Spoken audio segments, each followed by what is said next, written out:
is the property right for you?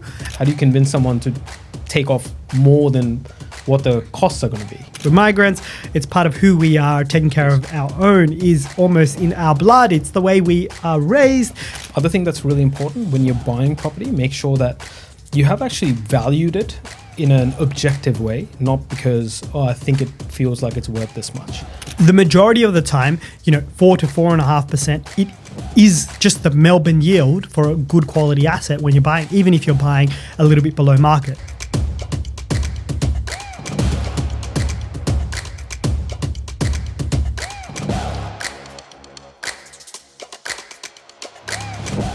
What property should I be buying? We're doing another episode that unpacks exact assets to purchase. We're going to show you those assets. We're going to tell you where they are, what we paid for them, and why they are good purchases. The point of this is so you can find something like this for yourself and take action and make better money decisions. Adi, let's go. Let's do this, man. In the first version of this, I scared everyone in the studio because I was a bit too peppy. So I'm going to try and hold it together for this one. Adi gets very, very happy here, and rightly so, because the team that you're working with have secured some pretty amazing options, and a lot of work goes behind the scenes to actually make this that we're showing happen, which we've talked about a lot through this channel all the time. But yeah, let's go through the first one. Like, what have we got here? Just in case you haven't seen the first part, can I just say there's a bit of a due diligence framework that we go through. So before we ever land on a property, there's a 35-point checklist that we go through, and just some top of mind ones are, it can't be near main roads, guys. Can't be near transmission lines. Make sure they're not in flood impacted areas. They're not, north facing. That's quite nice to have because people like, sunlit houses. There's a lot of different checks and balances that we go through before a property actually even makes it over to a client. And the other thing that's really important when you're buying property, make sure that you have actually valued it in an objective way, not because, I think it feels like it's worth this much. And how you do it objectively is finding things that are similar to it that have sold in the area. Don't just go off, what CoreLogic is telling you. Actually go into the data. I'll be like, okay, if this property, another 4-bedroom, 2-bathroom, 2-garage place with a similar lot size, similar, living size as well, has gone for this much, you start to create a bit of a framework of where this property potentially lies. So really, really two important things before you ever go and make an offer on something. Love that. All Context. Of that goes through. Context. I love that. And yeah, check it out if you haven't. If this is the sort of series you want to see, there's another episode with 3 individual properties and many frameworks that we talked about in that episode about why and how we get there. That's correct. Yeah. So yeah, let's get into this first asset. Where are we now? So we're in the west of Melbourne. We're in a suburb called Melton West. Now in the first one, I had spoken about Melton and a specific exclusive estate within Melton, but this one is Melton West. It is a more affordable pocket of the Melton LGA. Yep. This original price that we secured, this 3224, was $548,000. Yep. Right. So 322 is 3 bedrooms, 2 bathrooms, 2 garages for the audience. That's right. Yep. This is for a first-time investor. So there was a lot of trust there. He consumes a lot of our content, came through the doors. He just said, look, I know I need to make a move. I've got a lot of savings. I've got a decent income. I just can't seem to find my confidence to actually go in and make offers, etc. So I kind of want to just outsource this process. Yep. Now, he had actually enough to buy 2. But he wanted to sort of obviously test the waters a little bit and see how he went. But we're actually sourcing for a second one now already, which is very exciting. Very cool. This particular one, original price $548,000. The yield on that purchase was around 4.2%, which is really good. As we went through the process of building and pest inspections, which is obviously a really important part of our due diligence, after we've sort of put an offer in, it found out that there was some minor structural issues, but something that can be classified as major as well. And that's how it was classified in the building report. Now, for most, I want to say, inexperienced people, that's a massive red flag and they tend to freak out. Yes. I know you don't, because you have taken on some pretty big projects in your time. Yep. I don't tend to either now in this phase of my portfolio, but as you can imagine, for a first-time investor, it's a daunting prospect. Yes. Right? We have a lot of contacts on the ground, so we contacted builders, we contacted contractors, and we found out that to fix the issues, it would be somewhere around $10,000, right? That's the ballpark figure that we got. Now, that was actually a conservative estimate as well. So it would have been more like 7,000, 8,000, but we rounded it up to 10,000. Now, the really cool thing was we had two options. We could go in with a negotiated lower offer, or we could pull out of the deal because it was classified as major structural issues. Now, we had a discussion. We had a lot of chats with this client, sort of explained the value that was sitting in this deal. Yep. And we said, I think we can secure this for you for 15,000 under what we've originally offered, even though the costs were only 10,000. Now, that was hard for him to fathom because he was like, how do you convince someone to take off more than what the costs are going to be? Pain and damages, emotional pain. Exactly. Emotional pain and damages. Right. Like, how dare you? Was that the reason you used? Yeah, that's right. $15,000. Oh, you got off. We got, wow, yeah, really? Yeah. So we secured this cool. asset for Yeah. $532,000. I'm pretty sure we're funding this, right? Yeah. That's right. We are. Flint Yeah. team. I love cool, working with you guys as I remember well. the questions that we're working through here, being like, "Wow, it was 15 grand. That's 15 very, very cool." I would challenge anyone. Oh yeah, to this was go a tough and negotiation It as was. well. Yeah, I It remember was. this. I remember. It was. Yeah, It yeah. was. I recall. Yeah, this was us strong arming a little bit. You sure we want to put a photo of this one up? Like the agent's not going to watch That's this. true. Maybe we don't put a photo up, but Okay, let's keep the just- photo. yeah, let's of keep the this photo one of out. this one Yeah, under we got to wraps. protect some relationships. We do, We do want we do. as much transparency as possible, but That's right. sharing the story is us being as transparent as possible and how it went.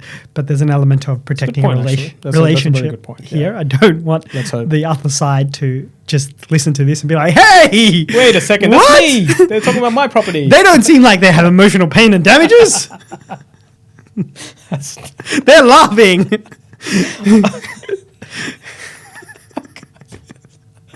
So, good news for your client here.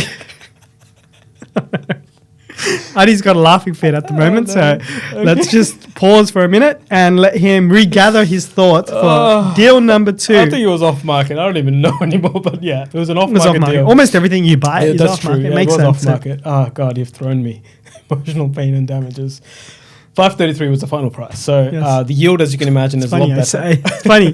Before we started this podcast, everyone just segueing out just for a little minute. God. Our audience feels like my friends now. So I told Adi I'm going to make him cry on this podcast. And here I am crying from laughter on this very podcast. It is very embarrassing. So, That's so true. anyway, let's go on. God. Do we have anything more to say about this I don't emotional know, man. pain and damages deal? This was a This, very- this deal that you managed to come up with? Oh my God. What else can I say? So if you were to look on, the sort of public domain websites, realestate.com, domain.com, I would challenge you to go and find something that's being selling in the low 500s in this particular pocket of Melton West, which is very tightly held. So based on our sort of comparables, we think it's about 40K under, Yep. which allows this client to come back to us in 6 to 12 months' time, do a bit of a revaluation and see what they can get for the next deal. And this is how things compare. You know what? I'm going to pencil it in. I'm going to pencil it in after this. I'll put it in my diary. I'm going to do a val on this today's date and then do a val again at that time. So we'll compare it to the purchase price and we'll also compare it to what the val is right now and just share it with the audience and be like, look, there's some of that is the market movement because a valuation is a data tool. It'll just track the market movement in the deal over time and you'll get more comparables. It'll freshen up and you'll see, I'm pretty confident that this was a very, very sharp entry price point. And even then, through the process, getting that additional discount for the client, big win for Huge them as win, well. yeah. So, nice work, man. Thank you, man. Again, hats off to Sim for this one. She has been doing an incredible job in some of these really hard to find markets. not So easy, yeah. done a really, really good job. And what I love about this, because he's a first-time investor, finding a deal, like I wish my first deal ever when I started investing was something like this, that just came with all the right fundamentals, all the right, yield expectations. I had done even a percentage of the due diligence I went through. So I'm Okay, pretty much better confident in at it now. saying in the next 10 years, if he decides to keep moving forward, his life looks fundamentally different, Yeah. which is very exciting to me. Some of this is like you just being better. Like, you spent 10 years investing, built a whole bunch of properties, a whole big portfolio. We've got that episode on your story. There's a lot of knowledge and learning being brought into this, into the decision making that you're making at the moment, into the deal making that you're bringing in at the moment. That's experience talking, is, and that's driving it through the client lived experiences here and the deal making component. They're very, very cool. There's one thing I wanted to add in this section as well is when we're working with people, what at the forefront is like, is the property right for you? And part of that is a little bit of an understanding of your situation. In a lot of the examples we've provided, we've showed a few different mixes here. The Melbourne ones, what you'll find is getting that 4 to 4.3% yield is good. Like that, you have to earn that and you have to go and get that. And yes, sometimes you can get more than that. Like, we're working on one with a 5.5% yield at the moment with a granny flat there. But the majority of the time, 4 to 4.5%, it is just the Melbourne yield for a good quality asset when you're buying, even if you're buying a little bit below market, shaving off 10, 20, 30, 40, 50 grand, you're still going to be sitting in that 4 to 4.5% yield framework. You've got to decide whether that's the right sort of asset for you. And that's some of the strategy element there in the conversations. And in this particular case, for this particular client, made a lot of sense. First-time investor, had enough income there and wanted a part of the Melbourne sort of asset in their portfolio. And I imagine the second one that they're purchasing may be in Melbourne, or it could be, a different one altogether with a slightly higher yield profile in the markets in and around Melbourne that we've been talking about. Let's go to deal number 2. Let's do it. So this one, as you rightly pointed out, I'm an emotional person. So I want to tell you the story and I want to tell you why I was so invested in this particular deal. So this client, in the last sort of 6 months or so, actually become a really close friend of mine, right? I actually caught up with him for lunch a couple of weeks ago, just had a wonderful time. Now, the background for this particular client is that he is a second-time investor. His first investment was in Geelong, and it was a huge learning curve. So he bought, like a new asset in Geelong 3 years ago after it had gone through its sort of, booming cycle, bought it at the top of the market. He paid a premium for it as well, and it was hemorrhaging money. It was obnoxiously negatively geared, and he was just struggling. And he ended up offloading that asset sort of for, I think, 30 grand less than what he bought it for, earlier this year. So there was a lot of like emotional pain there. Like he had already had a really poor experience. Now he had been following my journey on LinkedIn for quite some time. So he decided that the values that I talked about resonated deeply with him. So he actually approached me not for himself.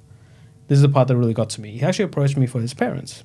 So he wanted to set up his parents' retirement in a way that... I love that. Because they had spent their whole life sort of, catering to the kids, making sure that the kids were okay. And there was a lot of sacrifices that happened in this sort of immigrant family. So his plan was he was going to tap into his super and he was going to purchase a property that was going to be, bolster their parents' retirement in the next 4 to 5 years. So it was really important that whatever asset we bought was one within their risk appetite sort of framework, had to be low risk, but also give them really good growth in the next 4 to 5 years so they could leverage that for, their retirement in 4 to 5 years. So I don't know. When I heard that story, I was like, I will do absolutely anything to make this happen because this is about as close to, close to my heart as it can get. So that is pretty special. I'm very, very close to my parents. They mean the world to me. I'm also working on things to improve their retirement. So when someone approaches me, same age, 100%, same everything, and I was like, oh my gosh, okay. So 100%. Don't I know that story? I didn't know that until here. That's pretty cool. I'm pretty sure I know who you're talking about, and that is very, very cool. I love being part of that journey. Lovely human. It's pretty cool. Lovely guy. Big motivation for us. We're migrants. Adi and I, we joke about this. We're migrants. It's part of who we are. Taking care of our own is almost in our blood. It's the way we are raised. It's the way we are. It's our values. It's part of who we are and why we're working together as well, Adi. There's a big value fit between who we are as individuals and this particular person, and you seem to hit it off on that connection. I love that. Yeah, made me so happy. So where do we land for them? Craigieburn. Nice. Now, I know in the previous episode, it is now a hotspot. Yeah, it's got a big circle on hotspots. It does. I saw it. It had a big hotspot. It was like Craigieburn. That's right. It does. And it also has one on H-Tag, which is the that's the hotspot I was talking about. But there you go. Yeah, it's got the massive bubble. Yeah. And what we're talking about, to give you a bit of context, H-Tag is one of the biggest prop tech companies in Australia. They carry a huge amount of data. Their platform is massive. There's a ton of activity there. Every month they release basically a heat map of the most popular searches on their platform for particular suburbs. Lo and behold, Craigieburn and Carrum Downs and Frankston, but Craigieburn specifically, had the biggest bubble in this heat map, reflecting the most amount of searches, which kind of puts credence to the kind of demand that we're seeing in the suburb. So most of the properties in the suburb are going for low 700s now. We secured this in the last 3 weeks for $650,000. How? Again, Sim, I don't know how you do what you do. You're amazing at what you do, but we did. It's a very low stock, demand increasing market, which is exactly where you want to be. It was off market, this one. The negotiated terms now, because it is an SMSF purchase, we tend to do things a little bit differently. And it's challenging actually with SMSF, especially in hot markets, because there's so much, I want to say bureaucracy, but there's so much paperwork to go through in order to sort of submit it to the bank, and it goes through the finance channels, etc. We actually had to ask for a 21-day finance, which was not ideal. We actually got an extension on it as well. So as you can see, our offer terms was actually weaker than some of the other ones, right? It's horrible. Yeah. We actually I need a month to get finance approval. That's right. 50-day settlement as well. So if you think about the vendor, why would they want to work with someone like us? But because we had been working with them for many, many months prior to that, it was a much easier decision for them because they knew that there was going to be a positive result at the end of that cycle. So yeah. Really, it was a difficult process, but we managed to snag. I think you touched on something here. I get this a lot from my own deal making. So one thing that happens when I negotiate is people receiving the information on the other side. If you imagine a real estate agent getting 2 phone calls. One's a first-time property investor asking questions that a first-time property investor does and sounding like a first-time property investor.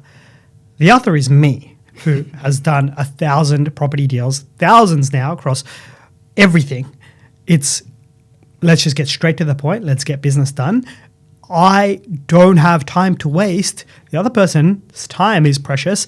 The energy that we have in this conversation is very, very different. It is. The nature of that presents opportunities and kind of already just puts you straight at the top of the pecking order.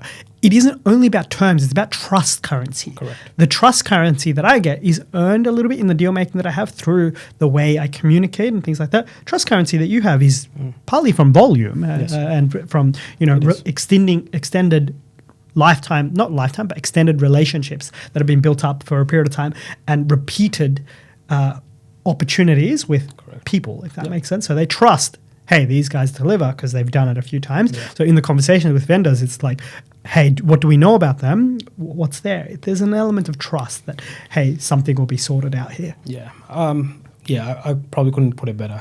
Honestly, when you buy 10 assets from a single agent, they're like, wow, I can just go to Sim and Addy and the team.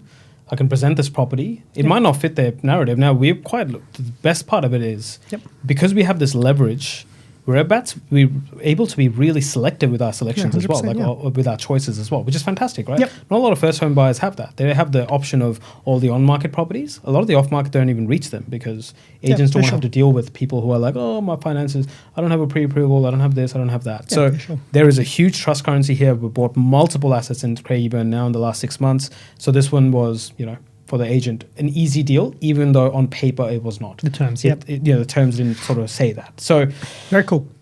We have definitely bought this at the early stages of the suburbs growth cycle, so it feeds into that strategy process for this client, because in the next 4 to 5 years they can capitalize on the growth that they are very clearly going to see for this asset, and it's going to set up their parents for the kind of retirement that they're after. So makes it really, really cool. 4.2% yield as well, which is really cool because they went in with a 25% deposit as well, which is really cool because it's an SMSF deal.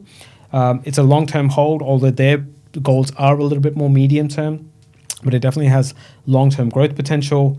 Look, this one ticks a lot of boxes. It just ticks every single box for me. I'm reading the story again. Do you have the yield? 4.2%. 4.2%. Perfect. Yeah, this is the right asset for the right time. 100%. You probably need a decent income in your super to be able to have a 4.2% yield in there, the way serviceability calcs work. He'll need to tip in some funds into his super every year, or be on a decent income, or make additional contributions to be able to make that work. Very cool. Do we have any more, Adi? We have one more. Can I just throw one more thing? One more thing. If we didn't say this everywhere else, we've probably been leveled this a few times. I understand some of the criticisms that would be there is, hey, we're showing you markets after we've bought them. And there's an element of that is true, yes, but it is, the time gap is very, very, very small. And the only reason for that is we have a podcast scheduling cycle. And it's like, hey, we are releasing this information and recording this information as we're buying there. And we're closing that window in time transparency to everyone and being very direct with you. We're telling you which suburb we're buying in. Now go on the other BA channels and then go and see. They'll tell you numbers. They'll tell you broad frameworks. They'll say under market value. They'll throw bank valuations at you. Some of the things that we're talking about, they will beat their chest about the level of skill that they have, and you don't need to do any of that. You can do it by having a laugh, having a tear. You can do it in many different ways and achieve the same result. You can be just a good bloke and achieve it and not be, a Lambo man to go and make yourself go and do that. You can just be normal about it. The actual way of getting these deals, a lot of that is the relationship element in the way you work as well, Adi, and the team that you have working with you. So it's very, very cool. And as we've said always, these are the suburbs you're looking at. This is why you have that information directly through to you. That's the spirit of what we want to do in the industry. And Adi, one of my favorite things is watching some of the other big players being like, damn, I got to show my cards too. I liked holding my pocket aces and not showing it around with other people. But now others will start doing the same. And that's exactly what it should be like. Information should not be gatekept by us. It should be shown to you to go do what you want with. And that's something that I'm really, really proud of on this channel. Me too. And together. So thank you for sharing this, man. I understand that it could have impacts on you. So, appreciate you that's just okay, sharing man. all that. I said this to you in the very first time you invited me onto this podcast. I come from an educational background. I used to, tutor maths because obviously I'm Indian. What else is there?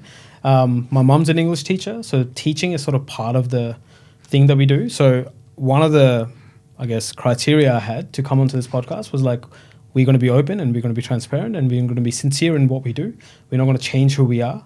And for me, it's important that I share, if I'm going to be here in this public presence and our presence is growing, I want this information out there because we can't work with everyone. We can't work with 20,000 people, Yeah, right? we can't. Yeah. So even if we work with 10 of you, but the other 19,000 people that are going to eventually watch this can go make meta money decisions, like you say all the time. Yep.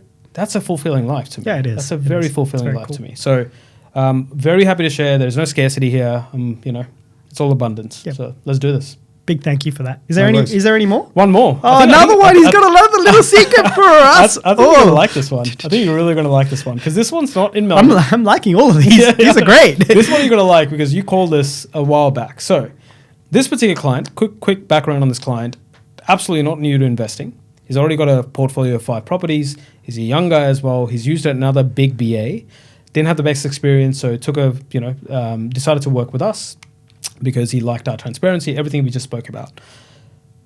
He wanted to scale his portfolio dramatically. Now, this is a very high-risk appetite sort of client, right? He didn't really have any compunctions about, I want to do this systematically. No, I want to buy 4 at the same time. So he wanted to pull the pin on Darwin. And one of the drivers was one of the very first podcasts you had put together. So yeah, this is all on you, man. This is all on you. Yeah. And for the audience, I don't own in Darwin, okay? I said it out loud earlier that I won't buy there, even though I can tell you that it's going to go gangbusters. Yeah, I can tell you what is going to do really, really well at different points in time, and I'll keep doing that with you at different points in time as well. Yeah. Darwin is going to do really, really well right now. Pretty clear, pretty open about that. What did you say the percentage was? Annualized 19.2%? I think it rose 1.7% this month. The highest growth rate Darwin has grown in 15 years. I don't think it went up 1.7 in 15 years, let alone 1 month. Too soon. That's probably fair. Yeah, that is probably fair. It's still below its peak value as well. But a growth rate of 1.7%, it's going to have another performance next month. When you go on that sort of curve, it means it's rising. It'll show real outlier bar charts that just go wow, wow, wow. And yeah, that was entirely predictable in many, many ways. And the predictability of that is studying the behavior of people as well. Correct. That we've mentioned many times before. Really, really cool that someone's taken action on this. They have, man. And we've been buying quite a bit in Darwin, but I love this one because he had this idea. He's very, very sort of focused on the numbers. So for him, it was like, I have this much capital and I want to distribute it sort of evenly across the board. One of them has to be Darwin and has to be within a very specific price point because Darwin sort of varies at the moment from anywhere from like high 400s to like 700s, because you can go into really premium pockets of like Johnston and Berrimah, and then you can have the more affordable pockets like Malden and Grey. This one happened to be in Malden, right? We bought this one, actually kind of bizarre that we pulled this off, but it was $430,000. Wow. That does not exist in Malden now. Most of the comparables you'll see in Malden, off-market or on-market, are in the high 400s. It did need about $15,000 to $20,000 worth of renovations, which is pretty cool. But what that would do is the current rent sitting at $500. You're better at maths. I don't know what that yield is at whatever. I know I was a maths tutor, but... My head hurts too much. My head to do that. my head hurts 26,000 Yeah. divided by 430,000. Exactly. That's the I think yield. That's the yield, everyone. 400% yield, Yeah, something like that, right? I think I've got It'll that be right. pretty close to 6%. That's right. But with this renovation model that we are sort of supporting the client through at the moment, $580 a week. What? Yeah. You're getting $80 a week from 15 grand. Yep. Cool. So let's just call it 600. That's 30 odd thousand divided by 450 odd That's what, thousand. That's seven- very, very, very, very good. Yes, very yields. good. 7% yield. I love this. Darwin offers this. There's something that I'm picking up here is like the piece. And this is in the strategy calls that I'm doing that is really picked up with the clients that work across both of our businesses. One thing that I do pick up is when Darwin makes sense to your portfolio size. That is a very nuanced conversation. It is unpacking it. It is understanding the right market for you. In this particular case, it was very obvious, given this particular person, what he wanted, the exposure that he wanted, and the type of portfolio he was creating. Each property is just a piece on the chessboard. Correct. You want a knight, if that makes sense. And that's what the Darwin piece is. It's the knight in shining armor for 2025 right now, but it's something that has some limitations to it too and has some risk factors to it too. That's right. In a portfolio, that's wonderful. In a singular asset portfolio, maybe that's a bit with a medium-term objective or long-term objective with someone who doesn't want much risk. You got to have the right property for you at the right time. So that's some of that alignment there, and there's clear alignment between when this you're particular buying property and number 5 or 6, your risk appetite is naturally different, right? If we were to buy properties now, we would be more inclined to go towards more risky assets, right? Whatever you define risk as, and risk is completely subjective. To him, this was actually not risky at all, because all he saw was the numbers that most of the properties selling around this particular property were going for 10-15% higher. So for him, he's like, well, I'm covered. Yeah. Once I'm like settled, this property is going to cover most of its costs. The interest rates are going to keep coming down. The rent's going to keep increasing because there's really no rental stock in Darwin, especially Malden. So he's like, there's kind of a win-win for me. I don't really see what the massive downside is. He wasn't thinking about the macro factors. He was thinking about tightly held supply, massive demand, and crazy yield. So yeah, it was a huge win for us. Huge win. It was off-market as well, because I know we've talked about how low the listings are in Darwin. However, Darwin has become a very off-market dominant sort of place as well, which really requires. I don't know how to say this without being salesy. You really need to have your networks there. Yep. You need to have TEL, visit it.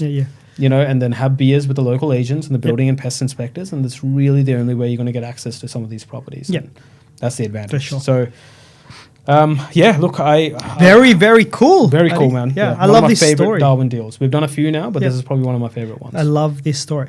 So much golden nuggets in this episode, Adi. Absolutely appreciate you sharing this. I know that some of this has implications, and for the audience that don't understand that, sharing the locations that a buyer's agent is buying in at the time they're buying in it, very naturally to thousands of people, maybe 5,000 people will see this across all platforms.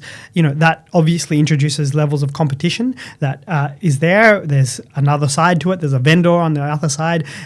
There's tricky challenges to this, to say the least, but it's in line with the spirit of what we're trying to do here. And for those, we said it very clearly in the other episode, the purpose of this in showcasing the deals that we're buying and why is to help you make your own decisions there as well. And that's the point of showing you specifically exactly the locations there. You've also raised something really, really cool. We will do a property strategy type session as well and unpack exactly what is involved in that and understand how you feed into the broader frameworks of what to buy and how to buy it, the you part as part of that story is essential. They go hand in hand together. So, and it frames exactly where to buy. So we'll do that in another episode, Adi. We will. Brilliant. Thank you so much, Adi. Appreciate it. Me too, man. Thank you.